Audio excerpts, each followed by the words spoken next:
Hey gang, Puppy here. Another product review that relates to the... This is not of the inverter. It's of the packaging. Now, most places you'd buy this inverter and it'd come in a box that, well, the cardboard is thin enough that you could roll cigarettes with it, right? Not this one.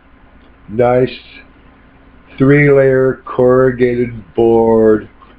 This ain't going to the landfill or the fireplace. This is going to get filled with sockets, nuts, bolts, because it's a good strong box. Yeah. Oh, and by the way, about the inverter, I didn't mention this in its own review, but it's quiet. That cooling fan, it adjusts for the load being put on the inverter. Running this laptop, other when I first started it up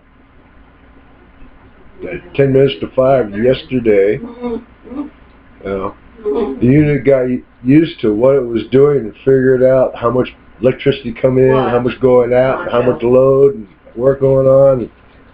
Every once in a while it'll come on and go, whirr. Did you say something? Half hour later it'll come on and go, whirr. No load on it. No, he's looking at me like, So what? I'm babying this baby. I could have got a lower output inverter and run this, but then its cooling fan be going squeak. Sort of, you know, $44 delivered. Can't beat it.